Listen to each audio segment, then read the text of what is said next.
Buenas tardes a todas y todos. Bienvenidos y bienvenidas al seminario web de ITF Labomed, uso de paracetamol en tiempos de pandemia.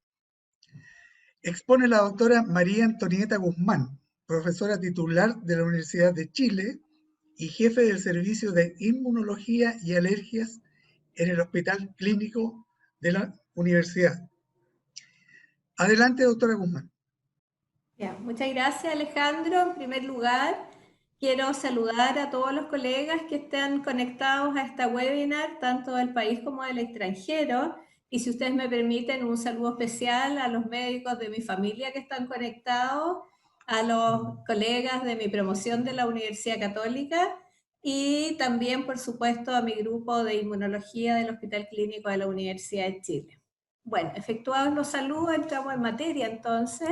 Vamos a revisar la historia reciente. Ustedes saben que la crisis sanitaria declarada como pandemia por la OMS el 11 de marzo del 2020 respecto a esta pandemia de coronavirus SARS-CoV-2 o COVID-19, usados como sinónimo, ¿no es cierto?, ha traído una plétora de estudios, tanto respecto a la patogenia de la enfermedad como respecto a las posibles estrategias terapéuticas, y junto con revisarse nuevos tratamientos, también se han revisado los tratamientos en uso en distintos aspectos.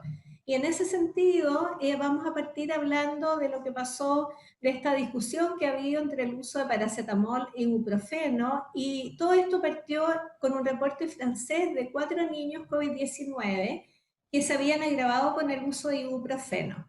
Como además existía un estudio francés sobre neumonía adquirida en la comunidad que demostró peores evoluciones en usuarios de ibuprofeno y de otros antiinflamatorios no esteroidales, este warning, digamos, que se generó en Francia recibió el respaldo del Ministerio de Salud francés y de la Organización Mundial de la Salud. A continuación, en forma más clara, los servicios, distintos servicios como el Servicio de Salud inglés y la Sociedad Farmacológica Británica opinaron que el paracetamol era entonces el fármaco de elección hasta contar con mayor información, pero posteriormente la Organización Mundial de la Salud se el warning que había hecho.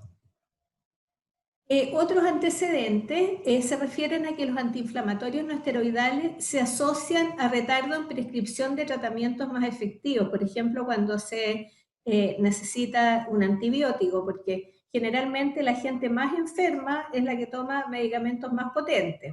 Pero la evidencia pragmática apoya los datos observacionales respecto a que los AINES pueden causar, o antiinflamatorios no esteroidales, pueden causar una enfermedad más prolongada o complicaciones tomados durante las infecciones respiratorias, y la mecanística de eso sería porque reducen el reclutamiento de los polimorfos nucleares e inhiben la síntesis de lipoxinas y resolvinas, retrasando en el fondo la resolución de la manifestación inflamatoria de una determinada enfermedad.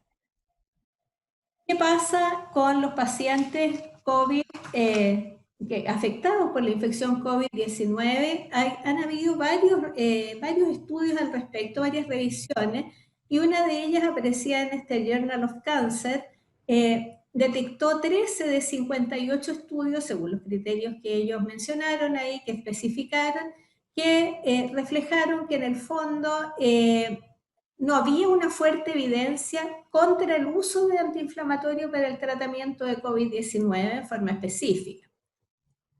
Pero revisemos un poco la historia de lo que pasó. Primero, en marzo, el 17 de marzo del 2020, salió este artículo, ¿no es cierto?, en el British Medical Journal, donde decía que el ibuprofeno no debía ser usado para el manejo de los síntomas, dado que podía, ¿no es cierto?, complicar y alargar enfermedades infecciosas, por los antecedentes que ya mencioné del estudio de neumonía adquirida de la comunidad en Francia.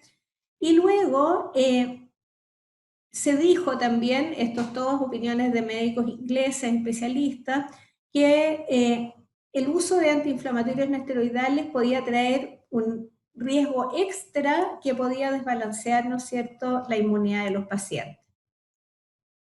Y luego el Instituto Nacional de Salud de Inglaterra especificó que el paracetamol debía ser usado en preferencia a los antiinflamatorios no esteroidales para manejar la fiebre de los pacientes con COVID-19 sospechados.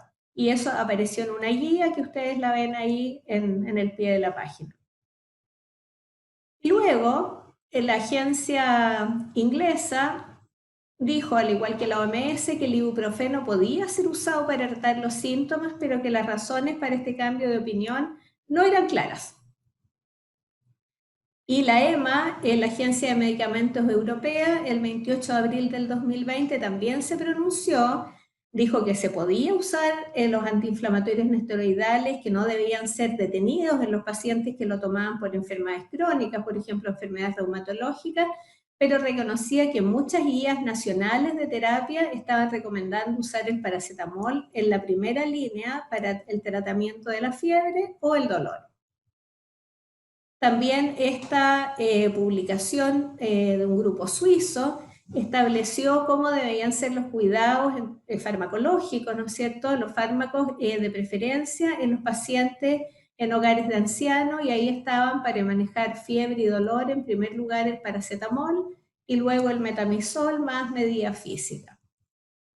Y finalmente, la semana pasada, la Organización Mundial de la Salud saca esta guía, ¿no es cierto?, donde menciona el tema solamente en los cuidados paliativos, en su página 54, si a alguno de ustedes les interesa.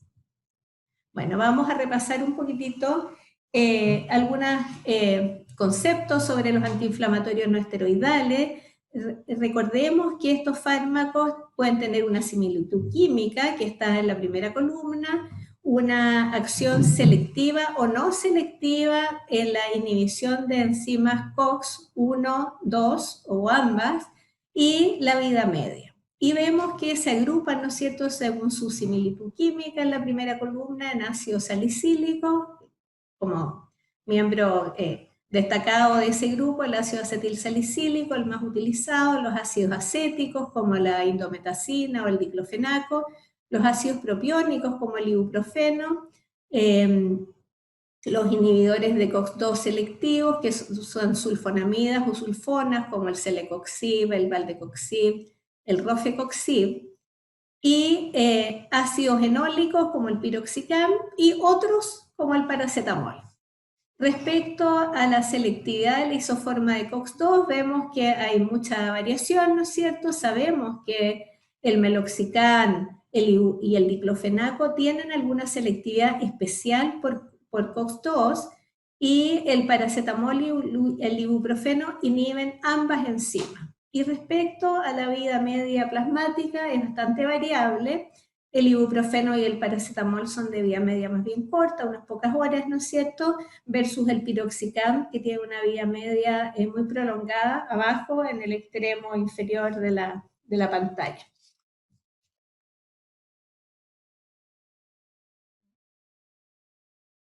¿Cuál es el mecanismo de acción de estos fármacos? Sabemos que inhiben a la ciclooxigenasa, que son sintetasas de prostaglandina. Y los antiinflamatorios tradicionales, como los propiónicos, los acéticos, los enólicos que ya revisamos, compiten reversiblemente del sustrato, que es el ácido araquidónico, en el lugar activo de las COX-1, que son constitutivas, y las de las COX-2, que son inducibles, vale decir, inducibles en el sitio inflamatorio. Y es importante también que esta inhibición es reversible normalmente, salvo en el caso del ácido salicílico, que acetila las COX 1 y 2 de forma irreversible. Y el paracetamol inhibe las COX de forma parcial en las dosis habituales y tiene una gran actividad antipirética a nivel del encéfalo. Respecto a la clasificación, sabemos que hay una potencia también antiinflamatoria y se consideran inhibidores potentes de la ciclooxigenasa 1 y 2, fármacos como la aspirina, la indometacina, también el ibuprofeno. Inhibidores más débiles de las COX-1 y 2 serían el paracetamol, que tiene, por supuesto, funciones antipiréticas y analgésicas. Inhibidores de la COX-2 parcialmente selectivos, como el meloxicam, y altamente selectivos en la inhibición de COX-2, como el celecoxib, los coxib, el etoricoxib, el valdecoxib, etc. Y acá tenemos el esquema, cómo se produce la acción de estos antiinflamatorios. A partir de los fosfolípidos de membrana, de todas las membranas, en general se genera el ácido araquidónico, que puede ir a la vía de la lipoxigenasa, enzima que no es inhibida por los antiinflamatorios no esteroidales, y a partir del ácido araquidónico también se generan COX-1 y COX-2. La COX-1, sus productos, como ciertas prostaglandinas, son muy importantes en la protección gastrointestinal. Por eso los fármacos que son inhibidores de COX-1, especialmente los más potentes, tienen más riesgo de producir, ¿no es cierto?, efectos adversos a nivel gastrointestinal que ya vamos a revisar. Y los inhibidores de COX-2 son más bien los antiinflamatorios, porque justamente los productos que genera esta enzima tienen que ver con la mediación química de la inflamación, el dolor y la fiebre. Bueno, las características, vamos a hacer ahora como un parangón entre paracetamol y ibuprofeno. El paracetamol es el metabolito activo de la fenacetina, derivado del paraminofenol. Como ustedes saben, se vende aislado y en combinaciones con otros fármacos en forma muy importante en el mercado chileno. Es analgésico, antipirético, sobre todo por su acción a nivel central respecto al control de la producción de prostaglandinas, es bien tolerado. Sabemos que la sobredosis, pero en dosis alta, puede producir una hepatopatía, tiene una excelente biodisponibilidad por vía oral e inhibe parcialmente tanto COX-1 como COX-2. Y acá tenemos los antiinflamatorios no esteroidales derivados del ácido propiónico, ¿no es cierto?, donde está el ibuprofeno, el naproxeno, el fenoprofeno, el ketoprofeno, etcétera. Y sabemos que el ibuprofeno es el antiinflamatorio no esteroidal más utilizado, es inhibidor no selectivo de las COX, o sea, inhibe tanto COX-1 como COX-2, tiene efecto antiinflamatorio, se describe para él hasta un 15% de efectos gastrointestinales que puede producir abandono del tratamiento, no modifica el riesgo de infarto al miocardio y puede incrementar la biodisponibilidad de AC2, enzima convertidora de la angiotensina de tipo 2, que es el receptor de entrada del coronavirus. Y esa es un poco la razón de haber hecho toda esta revisión que viene a continuación. Por supuesto, tiene otros efectos adversos como trombocitopenia, exantema, cefalea, visión borrosa. Y los efectos frecuentes de los antiinflamatorios no esteroidales son principalmente digestivos, a nivel plaquetario, a nivel renal, a nivel cardiovascular, no por supuesto la aspirina en bajas dosis que se da como profilaxis de enfermedad cardiovascular, a nivel del sistema nervioso central, a nivel uterino con inhibición del trabajo de parto y por supuesto distintos tipos de manifestaciones de hipersensibilidad alérgica o no alérgica. Aquí la medicina de emergencia se hizo presente en su journal, ¿no es cierto?, americano, diciendo recientemente que el mecanismo por el cual los antiinflamatorios no esteroidales incrementaban la expresión de AC2 no era bien conocido, pero que había que tenerlo presente, ¿no es cierto?, y que parecía prudente recetar en caso de fiebre o dolor, en primer lugar, acetaminofeno o paracetamol, ¿no es cierto?, y la OMS agregó que se requerían estudios adicionales para determinar el riesgo, si lo había, del uso de antiinflamatorios no esteroidales en la infección por COVID-19. Entonces ahora corresponde que revisemos algunos conceptos sobre la enzima convertidora de angiotensina. Primero tenemos la primera, la enzima convertidora de angiotensina de tipo 1, ACE, cininasa 2 o carboxipeptidasa de dipeptidilo. Es una ectoenzima, es una glucoproteína grande de 170.000 Daltons. La ACE humana tiene 1277 residuos aminosídicos y 2 dominios homólogos, cada uno con su sitio catalítico, tiene un gran dominio extracelular aminoterminal y un dominio hidrofóbico que la fija a las membranas Y esta enzima AC1, digamos, está presente en la cara luminal de las células endoteliales, ¿ya? ¿Qué sucede con AC2? AC2 es más pequeña, es una carboxipeptidasa de 805 aminoácidos, tiene un dominio catalítico con identidad de secuencia del 42% con respecto a la AC1 o ECA1. Segmenta la angiotensina 1 y procesa la angiotensina 2 a angiotensina. Podría representar un mecanismo contrarregulador de los efectos de la enzima convertidora de la angiotensina. No es inhibida por los inhibidores estándar de la enzima convertidora de la angiotensina, no tiene efecto en la bradycinina y está ampliamente presente en parénquima pulmonar, bronquio y ubicaciones extrapulmonares, como vamos a revisar, y además es codificada en el cromosoma X.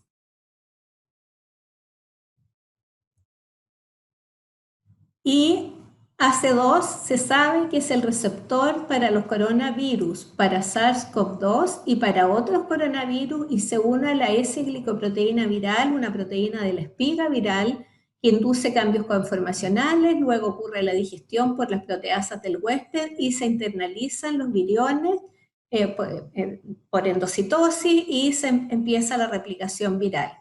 Y se expresa en células epiteliales alveolares, en endotelio, pero también en ubicaciones extrapulmonares. Y aquí tenemos este esquema que está bien claro, ¿no es cierto?, dónde están los tejidos con alta expresión de AC2, especialmente el intestino delgado, el epitelio del intestino delgado, los riñones, los testículos, en forma intermedia, el miocardio y el resto del intestino, una expresión menor a nivel pulmonar y por supuesto a nivel de la vasculatura, y en el cerebro muy poco o nada, excepto en los vasos sanguíneos. Y es importante que AC2 a nivel cardíaco esté incrementada cuando los pacientes tienen una insuficiencia cardíaca, correlacionándose con los niveles de dímero D, de péptido natriurético, de troponina.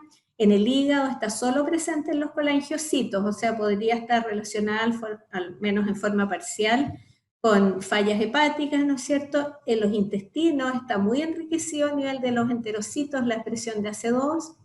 En los pulmones, su expresión es más alta en fumadores. En los riñones está muy expresada. El potasio urinario posiblemente sea un marcador indirecto de la función de la AC2 y a nivel de la vasculatura también. Y revisar esto de que AC2 está tan distribuida, ¿no es cierto?, en distintas células es importante porque esto podría tener relación con el daño orgánico que se ve en los pacientes COVID-19 graves. Entonces, en el epitelio gastrointestinal, al menos en parte, podría estar relacionado con diarrea, vómitos, dolor abdominal, su presencia en los epitelios de los ductos biliares con algún grado de daño hepático agudo, en los túbulos renales con insuficiencia renal aguda, en los miocitos con insuficiencia cardíaca, en las células del Leydig con orquitis, que se presenta, como sabemos, en otras infecciones virales, pero no sabemos qué va a pasar a posteriori con la función reproductiva de estos pacientes. Y también, y esto salió en el último paper que está en esta diapositiva, en las células epiteliales de la mucosa oral. También hay receptor AC2 en su célula. Y sabemos además que AC2, ¿no es cierto?, es el receptor funcional para los coronavirus, tanto SARS como COVID-19 o SARS-CoV-2. Y esta enzima está aumentada en pacientes hipertensos, en diabéticos, en obesos y en fumadores. Y últimamente se han detectado algunos polimorfismos en la raza humana, ¿no es cierto? Y resulta que los varones tienen mayor expresión de AC2 y la raza asiática tiene mayor expresión de AC2 versus los caucásicos y los pacientes afroamericanos. Y eso podría reflejarse, ¿no es cierto?, en una mayor susceptibilidad de estos grupos a la infección por COVID-19. De hecho, hasta el 75% de los pacientes graves, ¿no es cierto?, que han evolucionado con mucha gravedad por SARS-CoV-2 son hombres. Todavía no se puede hacer una afirmación rotunda al respecto, pero es lo que están mostrando los últimos estudios. AC2 también está formando parte de proteínas de fusión como blanco de vacunas y sabemos que hay medicamentos que aumentan su expresión en riñón y corazón, como el ibuprofeno, algunas glitazonas, los inhibidores de la ECA y del receptor de angiotensina. Entonces, aquí tenemos este esquema que es importante revisar, está bastante claro, que muestra cómo la AC2, ¿no es cierto?, transforma la angiotensina 2 a angiotensina 1, ¿no es cierto?, y también cómo el virus unido, en la parte de abajo del esquema, ¿no es cierto?, cómo el virus, el SARS-CoV-2 unido a la AC2 y gracias a proteasas que son del huésped, ¿no es cierto?, pueden facilitar la entrada viral, que es endocitado y comienza la multiplicación viral. Por otro lado, hay algunas metaloproteinasas como ADAM17, cuyo estímulo hace que AC2 sea soluble. Sería una forma de un mecanismo de defensa en el cual el virus unido a AC2 sería soluble y no podría penetrar a la célula blanco, digamos.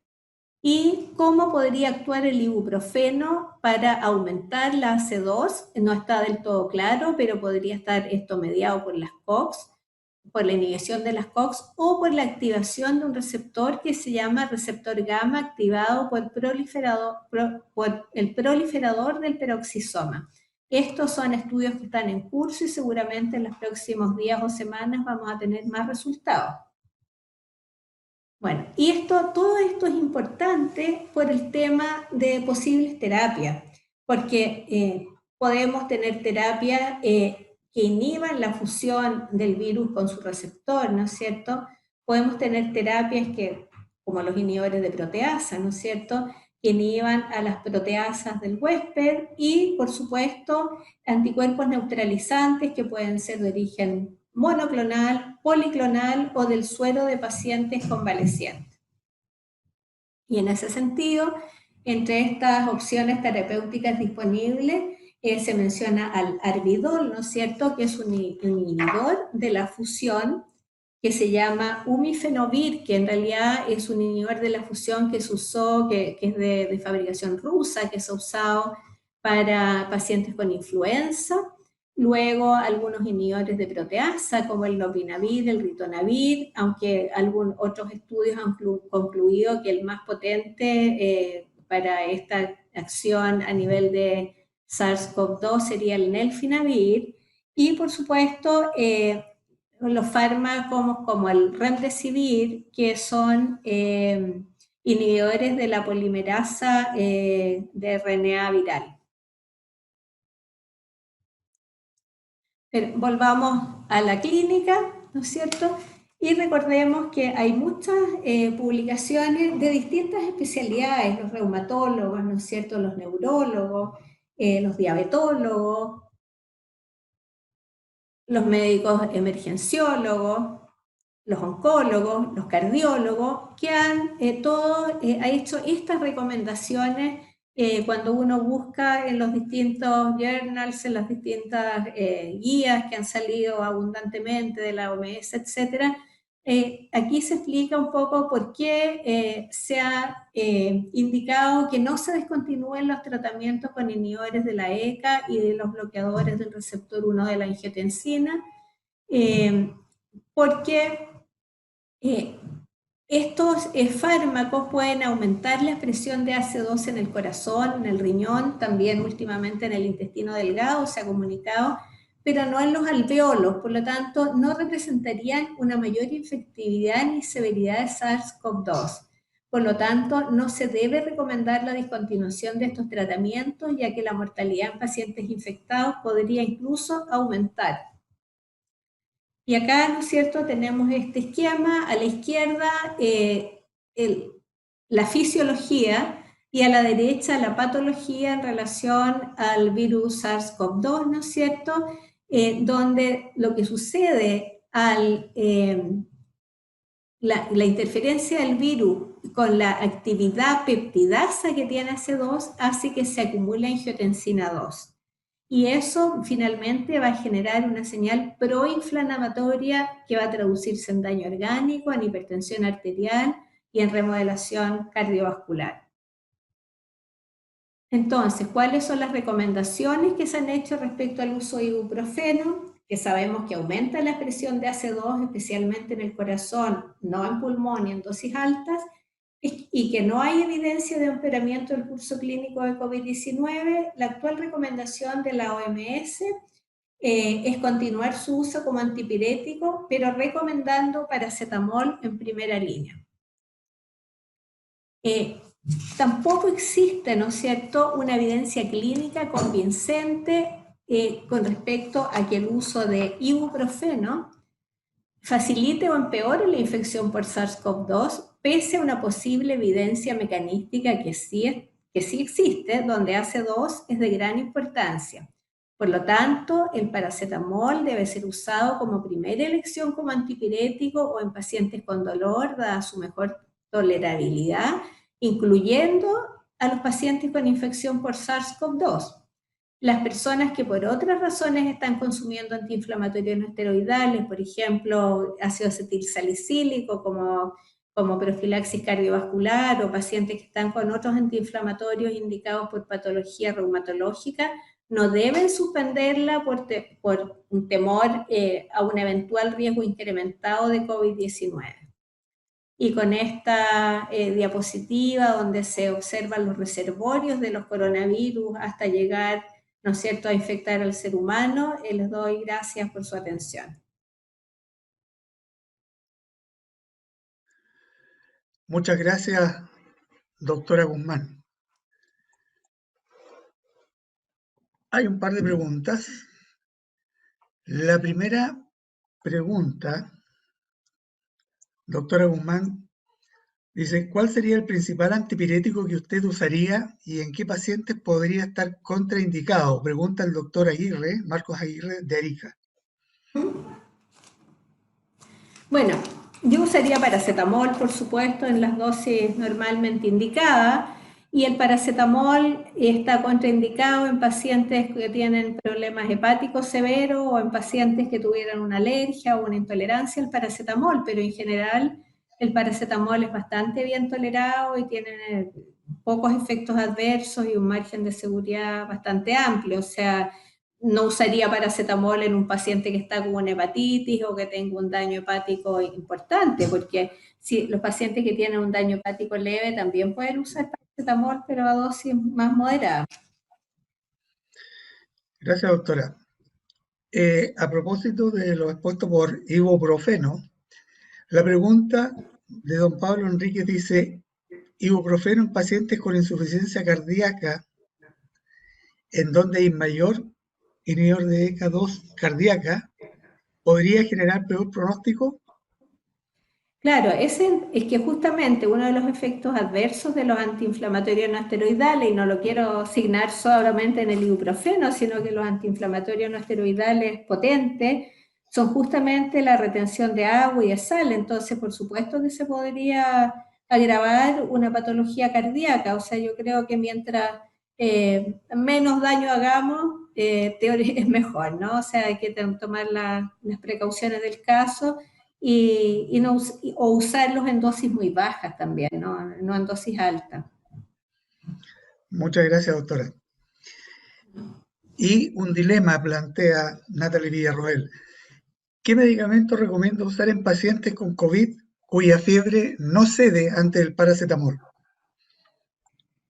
Lo que sucede es que la fiebre del paciente COVID-19 puede tener que ver con muchas causas. O sea, recordemos que la fase final, porque primero hay una fase de carga viral elevada y luego una fase proinflamatoria, donde obviamente va a haber mucha fiebre, y ahí es el manejo multidisciplinar y multifármacos probablemente, donde el paracetamol va a tener un rol, pero si ya tenemos un paciente con una falla multiorgánica, vamos a tener que ser muy cuidadosas en si usamos estos fármacos. probablemente ahí vamos a estar pensando en otro tipo de fármacos, como inhibidores de interleuquina 6, por ejemplo. Pero ojo que lo ideal para no llegar a esa fase proinflamatoria sería que pudiéramos disponer de los fármacos necesarios para utilizarlos en forma más bien precoz. Eso es lo que indican todos los reportes de casos, que uno cuesta mucho más, obviamente, que los fármacos hagan su efecto cuando estamos llegando más tarde. Gracias, doctora. Por razones de agenda, damos por finalizado con esa última pregunta el seminario web de ITF La OMED. Doctora Guzmán, ¿desea agregar algo más o despedirse? Sí, por supuesto, colegas. darles las gracias por su atención y por la convocatoria, y que si cualquiera tiene alguna duda, a través de ustedes me pueden contactar. Si quieren, por ejemplo, alguno de los artículos que presenté, yo encantada se los puedo hacer llegar. Muchas gracias, doctora. En nombre de ITF La OMED, muchísimas gracias a todos. Esperamos nos acompañen en una próxima oportunidad. Muchas gracias.